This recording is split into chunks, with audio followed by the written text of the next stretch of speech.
Hey guys, welcome to TGS with me, Johnny. Today we're going to be talking about this. This is a Ceasar Guerini Summit. What? We reviewed this already, so you say. Yes, well this is going to be an in-depth look. Welcome. Now coming close. So here we have just a Commonwealth Garden Ceasar Guerini Summit. It's worth mentioning at this point that this same internal action is used across their basic range, and what we're not going to be referring to today, or at least looking at today, we'll probably refer to it quite a few times, is their Invictus action, which is in some ways similar, but in no way similar in terms of many odd things. So I'll refer to it, but we will be doing a in-depth one of the Invictus at some point, because, well, it's a different machine altogether. So first off, what we're going to do is we're going to take the stock off of the action. And before anyone gets angry who owns Ceasar Guerini, we're going to be talking about a lot of not just the positives, because the positives are fairly widely known, but some of the negatives about this action design and some of the things you could have wrong with your Guerini. So first things first, take your stock off. If you own a Guerini Sporter, this will come with this, a stock tool. They're like 15-20 quid if you just buy one, and if you buy a non-Ceasar Guerini one, they're cheaper again. But yeah, there you go, just slip for a hole in the back. On a game gun, you need to take your pad off to do this. Before I talk about the action, actually, we are going to talk about the stocks. Guerini stocks are always very, very pretty. The higher you go, the higher the grade, the weaker the wood, and that happens across every single manufacturer. However, bear in mind that a side-plated gun has less wood around the headwork, because your gun goes in here. As you can see, there are quite a few cutaways. If I get the old phone camera out, you can see there's quite a few cutaways inside this stock here. So, that being the case, it is already a little bit weak. And now imagine removing 3mm out of that. All you're doing is creating a weakness. So owning a side plate gun is great. However, this refers mostly to high volume shooters. Don't buy a side plated Ceasar Guerini and abuse it, because as with any side plated gun, it is weaker. Simple as that. What some guns do now is they actually have, or side-plated guns do, is they actually glass resin in the back, so you have a perfect recoil contact, so none of this is a bearing surface. However, Guerinis do not do that, as far as I'm aware, on their base grade guns. So just be aware, if you're going to buy a side-plate one, put high volume shots through it, they are liable to breaking around these little bits. High grade wood in thin scenarios is not good, so take care of it. And if you're buying one, just take care as well, because you will, not often, but you can get little crack bits here and there, so just pay attention. Alright, that's all I'm saying. Again, I'm talking worst case scenario stuff here, so don't hate me if you own a Guerini or anything like that. I think they're amazing guns. But if we're talking about in-depth reviews, that is an in-depth fact about Guerini. And any side plate gun is it is a weakening. So just be aware. Apart from that, their stocks are always very pretty, always very well finished, and actually probably some of the best finished stocks on the market. You'll have a look at a lot of their other competitors, and if you look closely, you can still see little grain marks like of where they've sanded it. On a Guerini, you never can. They actually take it up to a sufficient grit whereby you can no longer see any sandpaper marks. Every little bit is just perfectly executed. Laser checkered, very nice.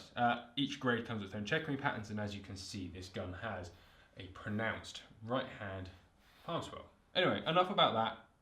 There's not a lot else one can say about the stocks. They're well dimensioned, they're well put together, but if you're putting high volume through and going to abuse it, don't buy the side plate version. Simple as that. And if you do buy the side plate version, don't worry about it if it breaks a little bit. Most of the breaks that you'll see are not substantial.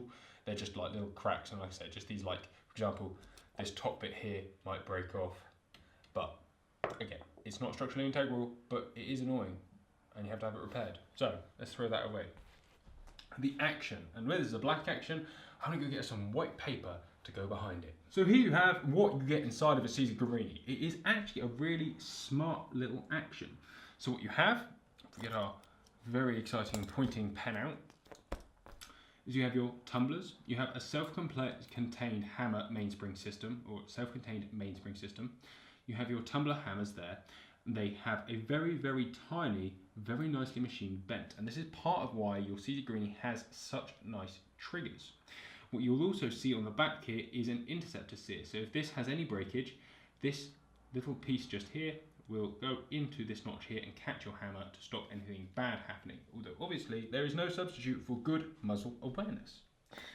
Your safety is selective on one of these, as you can see. Your little rocker, you have to pull it off safe, and your little rocker will go side to side, and that changes where your inertia block sits. It's like a nicely refined Browning, if you like, and there you go, lawsuits are coming. This little inertia block has the same side seats and everything. In fact, there's only so many ways to skin a cat for an inertia trigger system with overhanging top sears. So what happens when you push this forward, you get this little front half here engages with your first sear, and they are so perfectly machined. By the way, your safety rides on this little very highly polished bar, and it's something you'll notice about Guerinis internally is that they are extremely well polished. So for example, every little pin, every bar, every roll pin is polished to perfection, so everything just feels good. So when you push your safety on and off, you have a polished pin that rides over a spring, and that spring is actually sandwiched between your trigger plate, being a trigger plate action, and the safety tang there. That is something that I slightly dislike about these actions, but that's only from a putting it back together point of view as much as a ease of change point of view. So for example, you can change the safety springs on other guns with the correct tooling without actually having to take them apart. A Guerini, you need to take the whole damn thing apart to be able to change your safety spring out. Not that you get many safety springs break, but it is one of those parts of a gun that over time will break, because that's just what happens. It's just what happens. So you have a tiny little bent spring that sits inside there. To take this action apart, you need to push that pin out. The safety pulls out, there's a little screw there, and then it literally, you have to take that pin out as well, just here, and your trigger plate action will fall out, along with your cocking piece and spring inside there. Not that it's a big issue. Hey guys, you joined me for a quick intermission to say that if you enjoyed this video, please subscribe, and if you enjoy a few of our videos, maybe consider becoming a member and supporting the channel. There's a little button down below or a link in the description if you're on a mobile. Anyway, let's carry on. So, step back. We push the safety off, it engages this inertia block. The trigger has extremely little pickup on one of these, which is quite a nice thing. Obviously you need a certain amount of pickup or else this will not fit under there. And you can regulate and time these things so that it actually pushes it down, but all you're asking for is issues with your second shot firing. And remember, their whole point when they build one of these isn't perfect regulation, but it's long-term regulation. They're not looking for something that's going to fire 100 shots perfectly and start to wear and need tuning again. These guns are designed to work and work and work and work and work. And as such, taken from the AK-47 standpoint, you need a little bit of slack in tolerances so that you're not wearing it down to that. It starts life at X and finishes at X plus a very little bit, rather than starting life at X and ending life at X minus a huge amount, so that your gun starts nice and feels shite in the end. You're better off it feeling fairly good the whole time. Anyway, so you have a tiny pickup on the trigger, and as you can see, this little silver bar is an interesting system in that your trigger connects to this silver part, and the actual inertia part. So your trigger is connected to your sear, and your actual inertia block is connected to the bottom of the frame. Not that that changes much, but it is interesting, and what gives you that slightly better connection that you might get on other guns is that pickup comes in, and as you can see, it takes absolutely no movement to disengage that sear, and that's all because it's working off this absolutely tiny little notch. A very, very smart system. What's more on top of the system is you have the interceptor sear, and then what's more inside is you have this little rocker sear on the inside that I can't show you today because I'm not going to do a full action strip down for various reasons, mostly that I don't want to. Anyway, you've now fired your shot. The recoil comes in through the back plate of the action and gives it a little tap. And what happens, quite simply, is the recoil takes this, knocks it back to the back of the action. It is sprung, and then it drops forward onto your second sear. This sear drops away and out of the way, and now we can see on the other side that back ledge of the silver part here is connected with your top sear there. And then quite simply, the gun fires. What happens next involves me putting this gun together, so bear with me just a second. So what happens next, and this is where it gets quite hard to show in a solo film video, is that the top lever is pushed across. And we have to somehow do this with my off hands to show you. And that top lever, when it's pushed across, pushes this little connection bar back. That bar disengages your sear completely, so it gets that out of the way, both for mechanical and safety purposes. Now, as we open the gun, you'll see that that cocks back. You get your gets to a certain point, and you'll see your sears drop into place, and forward she comes. Then we close the gun. There we go. I'm aware that is not the easiest way to shoot, but it's as good as I can do right now. And that's as simple as that. So what cocks these back is this pin here holds in place a little rocking cam, a little knuckle that sits under both hammers and pushes them back. You'll also notice that the gun opens, and then that last little bit, now I can actually turn it the way that's comfortable. You'll notice that that gun opens, and that last little bit actually pushes those hammers an extra 3 mil more than they need to go.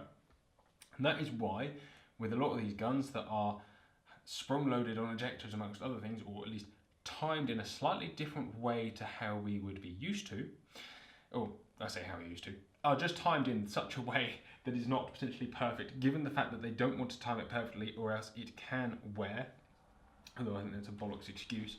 Mainly Guerini and Beretta, and mostly Italian makers to be fair, you end up with this little sprung part at the back of the action, and that's just your cocking piece in the forend pushing through the rod onto the thing against your mainsprings. Kind of annoying, and you can have that sorted, but it's not the end of the world, because actually you have just enough clearance to get your bottom cartridge out or back in, even when it's sprung back on one of these. However, there are makers out there where that is not the case. Just an interesting insight whilst we're spending time with this lovely Guerini. So to have a look in the forend, we have this little piece here. This is called the cocking piece. As you can see, just a piece of metal with a little tongue that sticks out the end, just there. That connects directly with this little rod just here. As you can see, it's not a particularly exciting thing, but that is sprung, and that is what's pushing up that cam knuckle into pushing those hammers back. So that is what cocks and regulates your gun. I'm not recommending anyone do it, but actually taking this cocking piece is replaceable. It is a replaceable piece, so you can take it out and you can get oversized ones and all sorts of different stuff as the gun wears, but you can also take one if you ever fancied and time it to perfection with how much it cocks at this gun. Don't, because they are all great out of the factory. However, if you really want to potentially ruin your Guerini, there's an option to do it, right? Whilst we're looking at the forend, and we shall do so, actually we will refer, before we do that, back to the gun. We'll talk about the ejector work on a Guerini and how that works. So we all know that to drop your top lever, you need to press this little button in here.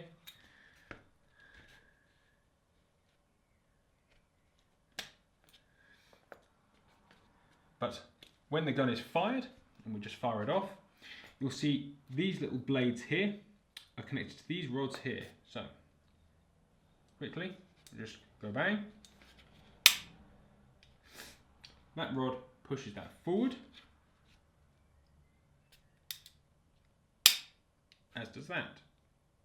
And what you end up with is these little bits here just kick out. And I've pushed that forward over natural, so it's a little bit easier to see. So if we look in your forend here, you'll notice there's these little channels, and if you put a pen in to replicate these arms coming forward, you'll notice that these little bits rise up. So these push these up, and these actually engage your ejectors into the world of bang. The world of bang being them ejecting out. The easiest way to show this is to push your ejector back, and if we push this pen into place, you can see then your ejector can come out to its fullest of capacity. And it's just that movement that, that's just how it works. There you go, as simple as that. To remove your ejectors, it's quite simple. We will all know is to push that ejector in, take that disc out, and then your ejectors come out. Please take them out, look after them, job done. To take your forend iron out of your Guerini, you need to take these two screws out and this little front screw here out. One nice thing about a Guerini as well, over and above anything else, As you can see, by the way, your push button on your Forend there, actually connecting in to your bottom bracket that connects with your loop. A really nice system, unless they get stuck, in which case it is harder to get off than other guns because of the way that it's connected. It's not bad, it's just the way that Guerini are. It's not my preferred Forend attachment method in an over and under. In a side by side, it's manageable, but a pull lever is preferable for me personally. One last thing about the Forend is this little badger here. This is an interchangeable draw piece, so this actually regulates the pressure between the action and the barrels, and these are interchangeable for larger sizes. That's quite nice, I think. Anyway, that ability to make your gun feel tight again is quite handy. Your guns I keep referring to your guns. These guns, Guerini's Summits, are jointed around a side trunnion in the side of the action there, and is locked in place by a single locking bite at the bottom. A nice, basic, simple system that's been used by many other people over the years. The way they work it is quite nice in that it gives you quite a low profile action for a bottom bite gun, and that's part of the appeal of Guerini, isn't it? Is that they are a medium sized gun. They're a little bit, well, doesn't matter. The appeal of them is they're a pretty gun. They shoot really well for the most part, as long as you spec your gun right. So, issues. Let's talk about certain issues. Well, double discharging is one, and they have things in place to stop that happening, but it is still something that does happen. And again, I'm only referring to really high volume shooters here. You know, people who are probably shooting, we're talking, let's say, a 20,000 round interval is when you will start to need things replacing. They do not sit well on the face either. If you shoot these a lot, and every Guerini I've seen that has had multiple thousands of rounds will get a little bit sloppy feeling. You need to be shooting very high volume of heavy cartridges to get a really loose joint. Actually, what I'm talking about is that proper headache, seeing air between there and there. But because of the way they're designed, they do feel sloppy when you open and close them after high volumes of shooting. That is not great. The other thing that I am less fond of, and this is pertaining to the action, is where it's a very complex action put in a very small area, it is not obvious and easy to diagnose certain issues. Not that they have many, but they do exist. It is not the nicest of actions to work on, is all I'm saying. And I would say it's probably this complexity of action that actually potentially leads to the double discharging. It's both a benefit and an issue in high volume shooting, but I don't think that this gun was ever designed for the sort of insane volume that people are putting through the heavy end competition guns, which is why eventually they brought out the Invictus, which is unbelievably robust by comparison. And we like a good robust gun. It's, well, good, isn't it? You know, you don't want a gun that's weak. I would hence say to people, if you are looking at a game gun, a Ceasar Guerini is probably a much wiser choice in this sort of summit arrangement, or if you're looking for a club level gun. If you're looking for a serious competition gun, buying a Ceasar Guerini standard is not the wisest idea, but it is completely dependent on volume that you put through it. And as all things, this is not guaranteed. This is just like, it can happen, and these are the more common faults. And the more common faults are double discharging. So yeah, I mean, that's really as simple as that. The only thing that is interesting is that for the type of joint that it is, usually these guns feel tighter on the hinge for longer. Not that it's an issue, as long as that lockup is tight, and it will be for probably best part of 80,000 rounds, then you really don't have any worries whatsoever. Interestingly enough, that is probably why they added that in fairly shortly after making that little notch, to be able to make your gun feel tight again, even though it may not be tight around the hinge. Again, it doesn't matter. As long as the lockup is sound, the world is a good and happy place. The other two things that we'll talk about with Guerini that is worth mentioning and are more common faults than not is this. The first is loose solder in the midribs of the barrels. So when I say that, I mean you take your barrel and you turn it up and you turn it down, and you'll hear like this rainmaker effect. It's more common in Guerinis than in other guns, and I think is one of the most annoying things about this brand. The other thing that I found interesting, and that a customer of mine's gun did, is it actually, where they're monoblock barrels, they have, I phoned up Guerini to double check it was okay, and they have a slightly larger tolerance on the gap of the monoblock than on other guns.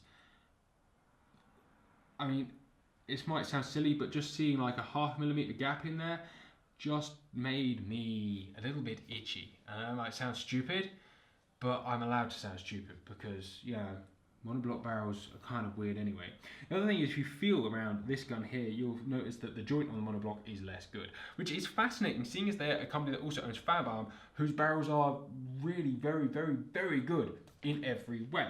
What these barrels are, though, is at least steel proof, which is quite nice. But when you're buying one, just check, and it doesn't make a damn difference, I'm told, but it makes a difference in my mind that there is a 0.5 millimeter gap here, or if you look into your chambers, you'll see the monoblock line about 5 mil in past the extractor head, and it's very difficult to show you, but just in here, you will see, in fact, I'll show you in the other barrel, a bit easier, but the joint in the other barrel is a bit better, about 5 mil in, here, you'll see a little line where the monoblocks join up. I personally don't like the idea of one that isn't perfect, but they say that it's absolutely fine, so I'm going to believe them. The last thing I'm going to talk about, and this won't happen with this Action or any of the modern ones, is because they changed their Action coating a couple of years ago. Because when you don't look after them, the old style of coating gets this weird worm-like root rust system that runs through it, and it looks awful and you can't get rid of it, short of actually removing the coating they put on the gun and taking it back to bare steel. Not like that is an issue anyway, it just means you need to oil the damn thing. There you go. And that therein ends the list of issues with Ceasar Guerini, mixed with how it works and how good they are. I mean, do we need to tell you how good they are? Not really. I mean, they represent a very good price point value for money. And I must admit, in recent years, it seems that Guerini's prices have gone up, and Fabarm, their sort of junior buddy, seems to have filled the hole in the market that they used to of really well-spec'd, quite pretty guns. And Guerini have increased their prices to a point that they are now a premium gun. And I think they are a premium gun, certainly if we're looking at the game range and the Invictus range. Although even then, I would probably just buy an Invictus range gun regardless. Although I can obviously understand the appeal of something like a Maxim or a Magnus or any of their side plate guns, because they are so very, very, very pretty. There is just, again, one has to always be realistic with how many rounds one is actually going to put through the gun. Owning a standard Guerini for game shooting or, you know, let's say casual shooting, I can't see any of the problems that I've outlined occurring, providing you have looked with it. The solder issue in the midrib, well, it's not really an issue on the vented barrel guns, so you're not going to find that on sporters, but on the solid rib guns, it can be. A solid midrib guns, so most of the game guns, pretty much. But that will generally be present from the factory. So when you buy one, just have a good listen. And, well, if that is something that's going to upset you, don't buy it. It's not a mechanical fault or a fault in any way. But it is something that if you are spending big money on a gun, you may just want to be cautious of. The barrels are well made. And I know I said about the monoblocking issue. It's not an issue. This is all just tiny little niggles. And none of them are really issues, and we're talking like probably 1 in 200 guns will have these, but I don't want it to be your gun, so just double check when you're buying one or looking at one. The stocks don't break with any regularity, but just check them for cracking around the headwork. The guns don't double discharge with regularity either, unless you are putting high volume through them, then it seems to be a recurring issue. And apart from that, they're brilliant guns.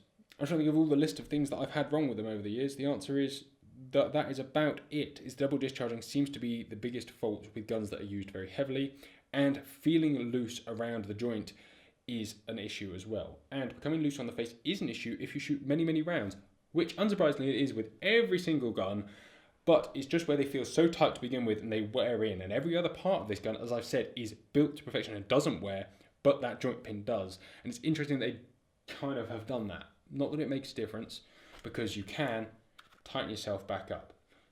And that's kind of all I have to say on the subject of Ceasar Guerini Summits, or the Summit Base Action.